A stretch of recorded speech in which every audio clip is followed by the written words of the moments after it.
पिछले वीडियोज में हम लोग फंक्शन क्या है, फंक्शन का डिफिनीशन, फिर फंक्शन के ग्राफ को हम लोग पढ़े थे। आज हम उसी ग्राफ को फिर अगला स्टेप में आगे बढ़ाते हैं। ट्रिग्नोमेट्री और अलजेब्रा के ग्राफ कैसे कंबाइन होते हैं उसके बारे में आज हम वीडियोज में पढ़ेंगे। यह दो ग्राफिकल वीडियो बहुत ही इंपॉर्टेंट है, चाहे वह किसी भी कंपटीशन का बच्चा प्रिपरेशन कर रहा है या वह 11th का या 12th का बच्चा हो, इवन बायोलॉजी स्टूडेंट के लिए भी यह सभी ग्राफ जानना बहुत ही जरूरी होता है। इसलिए अब आगे बाबू बच्चों ध्यान से समझोगे, वीडियो को अंत तक देखोगे, पूरा वीडियो सभी इसके पीछे सभी प्लेलिस्ट में जाकर वीडियो देख लेना है। फिजिक्स के जो वीडियो आ रहे हैं वो भी वीडियो पूरा देखना है।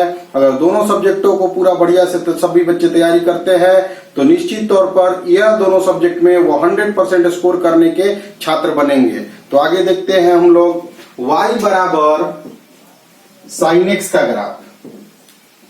तो y बराबर साइन एक्स का ग्राफ जो होता है उस ग्राफ में यह ग्राफ होता है बाबू साइन एक्स का। साइन एक्स का यह ग्राफ होता है। साइन एक्स का ग्राफ देखो एक्स एक्सिस पे लपटाया हुआ होता है। एक्स एक्सिस पे यह लपटाया हुआ है। लपटाने का मतलब y बराबर 0 पर यह लपटा गया है। y बराबर 0 पर साइन एक्स लपटा गया है।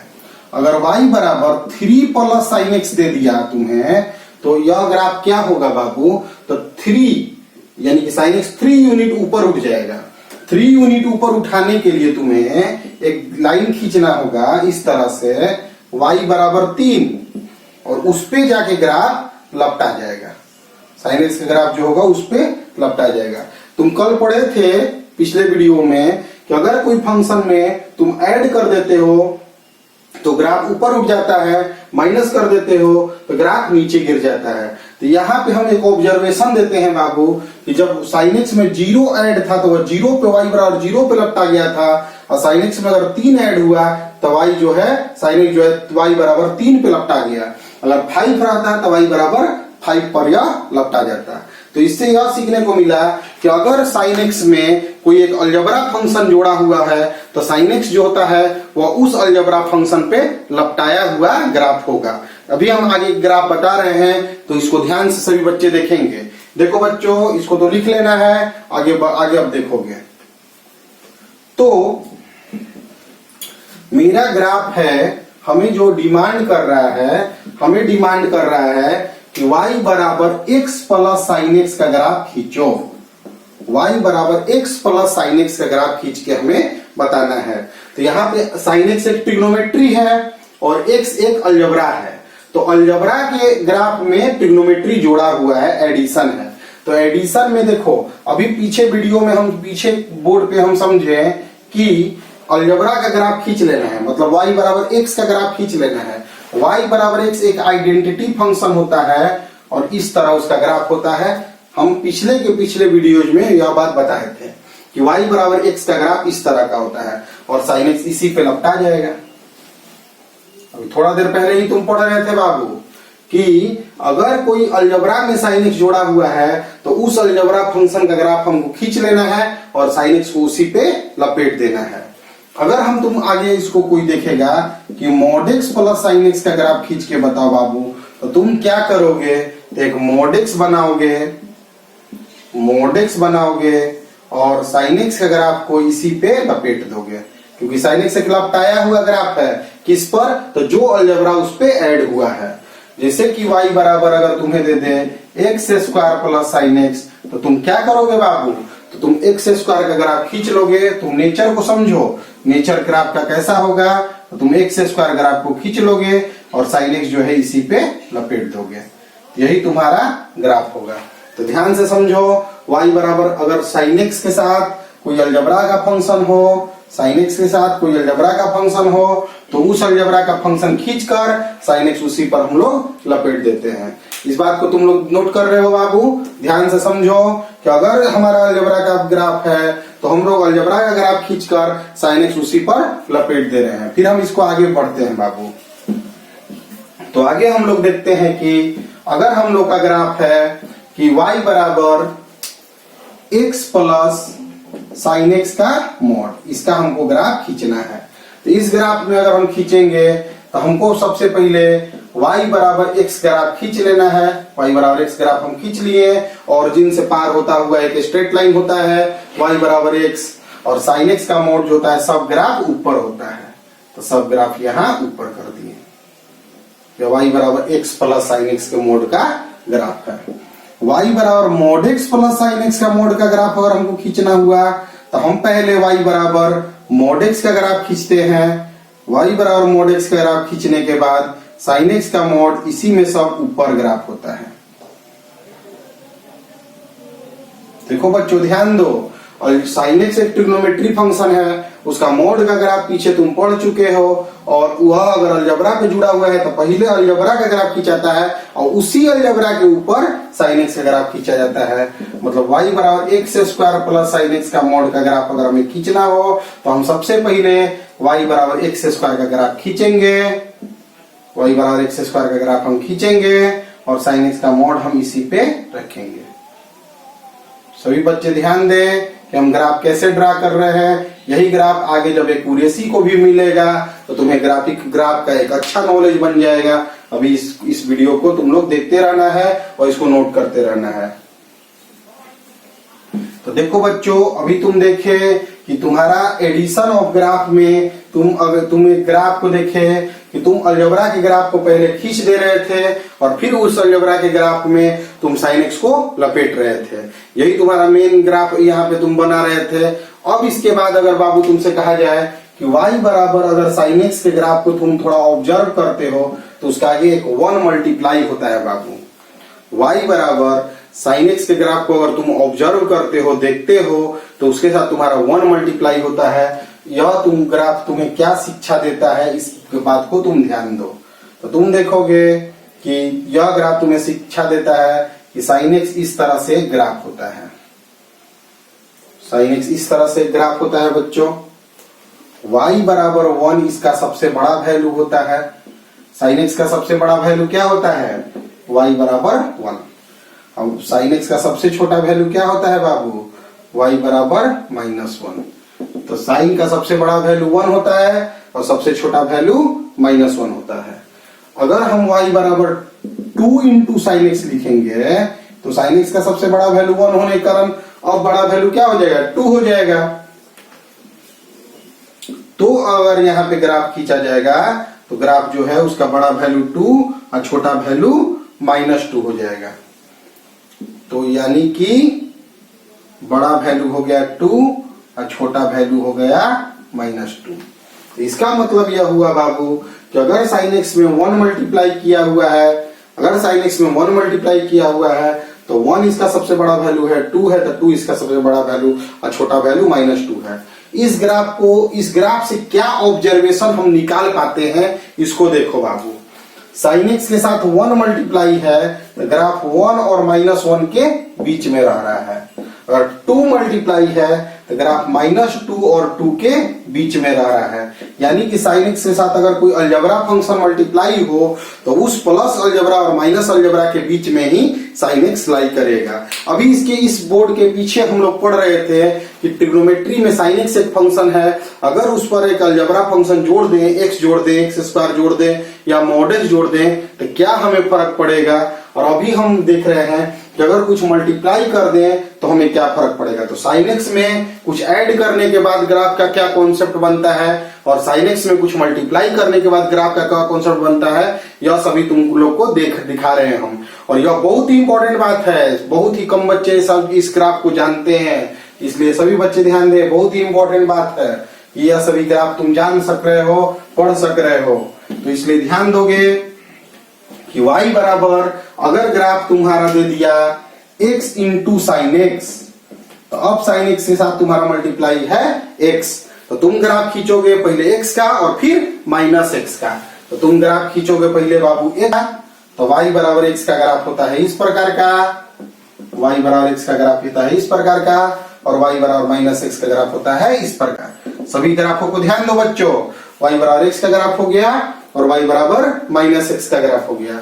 तो यहाँ पे x और -x के बीच में साइन x लपटाएगा। ध्यान दो क्या कॉन्सेप्ट तुम पढ़ रहे थे पीछे कि अलजबरा के बीच में ही ग्राफ को लपटाना होगा। यही तुम्हारा x इंटू साइन एक्स का ग्राफ होगा। बहुत ही स्पेशल ग्राफ है, शायद ही बहुत सारे बच्चे इसको खींच पाए, बहुत ही कम बच्चे इसे ऐसे ग्राफ जानते हैं कि अगर ट्रिग्नोमेट्री में साइन एक्स में अगर कोई अलजेब्रा मल्टीप्लाई हो तो पहले प्लस अलजेब्रा का ग्राफ हम खींच लेते हैं, फिर माइनस अलजेब्रा का ग्राफ हम खींच लेते हैं और उन्हीं के बीच में साइन एक्स अपना लपटाया हुआ रहता है। समझ गए बच्चों? और यही अगर एडिशन होता तो पहले अलजेब्रा का ग्राफ खींचा जाता और उसी पर साइन एक्स का ग्राफ रिपीटेड होता। तो सभी लोग ध्यान दें कि ग्राफ कैसे नॉलेज दिया जा रहा है और ग्राफ तुम लोग कैसे सीख रहे हो। अगर इसी ग्राफ में हम आगे लेके चलते हैं एक्स स्क्वायर साइन एक्स, तो एक्स स्क्वायर ग्राफ हमको खींच लेना है, फिर माइनस एक्स स्क्वायर का ग्राफ हमको खींच लेना है। तो एक्स स्क्वायर का ग्राफ हम स्टार्टिंग से ही जानते हैं कि यू शेप्ड ग्राफ होता है एक्स स्क्वायर का, इस तरह से ग्राफ होता है एक्स स्क्वायर का, और माइनस एक्स स्क्वायर का ग्राफ होता है इस प्रकार। तो यहां से एक चीज भी तुम सीख रहे हो बाबू कि अगर कोई ग्राफ है उस पे माइनस लगा दिया जाए तो वो वाई एक्सिस के नीचे वाई एक्सिस साइन ए बन के इस ग्राफ को खींचा लेता है। अब साइन एक्स इसी में बाबू लपटाया हुआ रहेगा।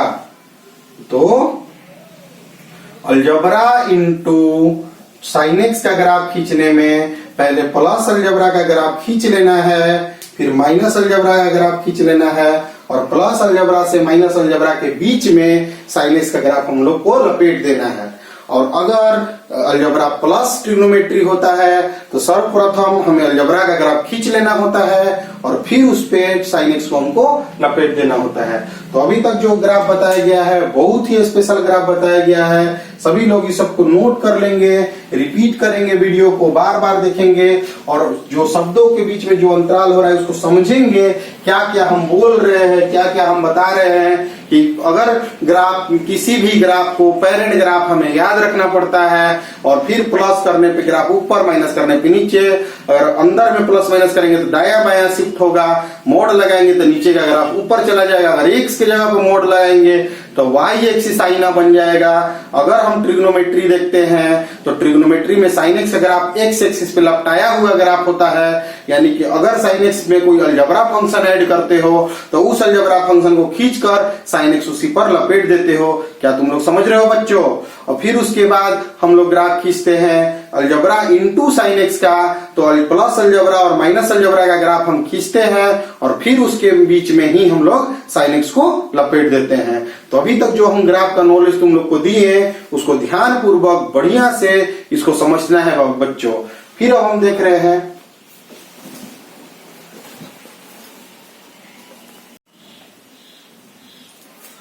तो देखो बच्चों, इस ग्राफ में हम लोग देखते हैं y बराबर एक्स क्यूब का ग्राफ, x के पावर 3 का ग्राफ। एक्स क्यूब का ग्राफ होता है इस प्रकार से। पेरेंट ग्राफ बाबू तुम लोग याद रखोगे इस तरह से एक्स क्यूब का ग्राफ होता है। एक्स क्यूब का ग्राफ होता है इस प्रकार से, इसको पेरेंट ग्राफ है, इसे हम लोग याद रखेंगे। डोमेन का मतलब होता है एक्स के सभी वैल्यू, एक्स के सभी वैल्यू, पॉजिटिव में भी सब वैल्यू दे रहा है, निगेटिव में भी सब वैल्यू दे रहा है, तो डोमेन इसका आर है। और रेंज मतलब होता है वाई का वैल्यू, तो वाई का वैल्यू भी पॉजिटिव में सब वैल्यू दे रहा है, निगेटिव में सब वैल्यू दे रहा है, तो आर है। तो वाई बराबर एक्स क्यूब का ग्राफ होता है, इसमें डोमेन और रेंज का वैल्यू आर आर होता है, मतलब यह रियल वैल्यूड फंक्शन है। अगर हम y बराबर cos x, y बराबर cos x का ग्राफ का नॉलेज लेना चाहें तो cos x एक ट्रिग्नोमेट्रिकल फंक्शन है जिसका ग्राफ होता है बाबू इस प्रकार से, क्योंकि जीरो पर ही वह मैक्सिमम हो जाता है।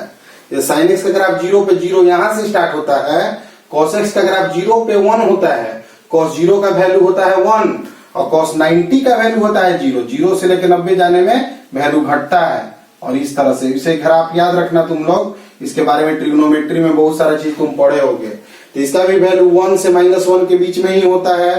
तो डोमेन का मतलब अगर कोई तुमसे पूछेगा तो x का वैल्यू बोलोगे, तो x का वैल्यू पॉजिटिव में भी x का सभी वैल्यू तुम ले रहे हो, आगे बढ़ते चला जाएगा ग्राफ, यानी r पॉजिटिव निगेटिव में सब तुम ले रहे हो। और रेंज का मतलब होता है कि y का मैक्सिमम और मिनिमम वैल्यू, तो y कहां से कहां रह रहा है, तो इसका सबसे छोटा वैल्यू तो -1 है और सबसे बड़ा वैल्यू है 1।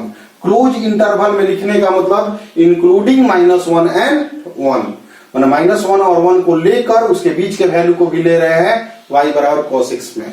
तो cos x का वैल्यू -1 से 1 के बीच में होता है। एक फंक्शन है बाबू f(x) बराबर x बाई mod x, जब x जो है वह 0 नहीं है और 0 जब x 0 है। यह एक रियल वैल्यूड फंक्शन है f(r)(2r). तो यह जो फंक्शन है इसे हम लोग सिग्नम फंक्शन कहते हैं। सिग्नम फंक्शन यह भी बहुत इंपॉर्टेंट फंक्शन है। यहां बच्चों ध्यान दोगे तुम f(x) बराबर जो कि y है mod x, देखो x 0 नहीं है, x 0 नहीं का मतलब x 0 से बड़ा भी है तो यही वैल्यू लेंगे, x 0 से छोटा भी है तो यही वैल्यू लेंगे। तो x बाई mod x जब x 0 से बड़ा है और x बाई mod x जब x 0 से छोटा है, और 0 लेना है जब x 0 के बराबर है। तो देखो बच्चों ध्यान दो, mod x पॉजिटिव के लिए, ये देखो mod x के बारे में नॉलेज जानो कि x पॉजिटिव के लिए तो सीधे x फेंकता है। पॉजिटिव अगर x का वैल्यू पॉजिटिव में हो तो mod x का वैल्यू सीधे x निकालता है, और x अगर निगेटिव हो तो -x निकालता है। तब ना निगेटिव है और एक और माइनस लग गया तो पॉजिटिव हो गया, क्योंकि मोड तो एक ऐसा मशीन है ना जिसमें कुछ डालो तो पॉजिटिव फेंकेगा। तो निगेटिव वैल्यू जब डालोगे तो निगेटिव एक और निगेटिव लगा दोगे तो पॉजिटिव हो जाएगा, यानी कि यहाँ -x निकलेगा और यहाँ +x निकलेगा। तो +x निकलने का 1 वैल्यू हो जाएगा पॉजिटिव x के लिए, -1 हो जाएगा निगेटिव x के लिए, और 0 हो जाएगा x बराबर 0 के लिए। तो ध्यान दो बच्चों, यह सिग्नम फंक्शन है। इसमें तुम ग्राफ अगर देखते हो सिग्नम फंक्शन का तो तुम देखते हो इधर x पॉजिटिव होता है और इधर x निगेटिव होता है। यह y एक्सिस है। पॉजिटिव के लिए अगर तुम देखो तो पॉजिटिव के लिए y का वैल्यू, x जब पॉजिटिव है तो y का वैल्यू है 1, तो 1 कहीं यहां होगा, y बराबर 1। x पॉजिटिव है तो y बराबर क्या है 1 है, और x निगेटिव है तो y बराबर क्या है -1, तो -1 नीचे होगा, y बराबर -1, y बराबर -1। यहाँ पे सर्किल को हम रंग नहीं रहे क्योंकि यह वैल्यू छोड़ना है, और जब x बराबर 0 है तो यहाँ पे 0 वैल्यू लेंगे। तो इसका मतलब इसी ग्राफ को हम लोग सिग्नम फंक्शन कहेंगे। तो अभी बोर्ड पर हम 3 ग्राफ लिखे हैं जिसमें y बराबर x3 एक पैरेलल ग्राफ है, cos x है और एक सिग्नम फंक्शन है। तो बहुत सारे ग्राफ हम तुम लोग को बताए हैं, mod x का, x² का, x3 का, सिग्नम फंक्शन, sin x का, एक लॉगरिथमिक फंक्शन, एक्सपोनेंशियल फंक्शन। यह सभी ग्राफों को, पैरेलल ग्राफ को याद रखना है और फिर ट्रांसफॉर्मेशन को, शिफ्टिंग को समझना है। तो देखो बच्चों, अभी हम लोग एक्सिस को का चेंज का ग्राफ पढ़ने जा रहे हैं। तो ध्यान दोगे, जैसे कि हम y बराबर x² का ग्राफ जानते हैं। ग्राफ जो होता है y बराबर x² का इस तरह का होता है। अगर हम ग्राफ x बराबर y² तो हम x और y के प्लेस को चेंज कर दिए हैं तो एक्सिस भी चेंज हो जाएगा। तो जो काम y एक्सिस पे हो रहा था वही काम अब x एक्सिस पे होने लगेगा, तो यह ग्राफ बनेगा। अगर हम y बराबर mod x का ग्राफ देखते हैं तो mod x का ग्राफ इस तरह से V शेप्ड ग्राफ बनता है बच्चों, V शेप्ड ग्राफ बनता है। और x बराबर अगर हम mod y लगा दें, x बराबर अगर हम mod y लगा देंगे तो ग्राफ जो है मेरा इस तरह से बनेगा, मतलब x एक्सिस y एक्सिस अपना एक्सिस को चेंज करेगा। तो ध्यान दो बाबू कि अगर हम किसी भी ग्राफ में जैसे y बराबर -mod x लगा देते हैं तो ग्राफ जो है, जो ग्राफ ऊपर बन रहा था वही ग्राफ हम लोग नीचे बना लेंगे -mod x में। तो ध्यान दो, यह सब चीजें बहुत ही इंपॉर्टेंट चीजें हैं ग्राफ में, यह सब बहुत ही इंपॉर्टेंट नॉलेज का चीज है तुमको। अगर हम लोग फंक्शन के बारे में बात करें और फिर से वापस हम लोग फंक्शन की तरफ बढ़ रहे हैं, तो अगर हम फंक्शन के बारे में बात करें तो फंक्शन f(r)(2r) दिया हुआ है, माने रियल वैल्यू से रियल वैल्यू की ओर फंक्शन दिया हुआ है। तो y बराबर f(x) के टर्म में एक फंक्शन, माने इसको बोल सकते हो x के मैथमेटिकल फॉर्म में एक y दिया हुआ है। जरूरी नहीं है कि फंक्शन का एक फार्मूला हो, लेकिन अगर फार्मूला हो y बराबर x के टर्म में, अगर फंक्शन का एक फार्मूला हो तो हम लोग डोमेन कैसे निकालते हैं। तो डोमेन क्या होता है बाबू, तो values of x, real valued में वैल्यूज ऑफ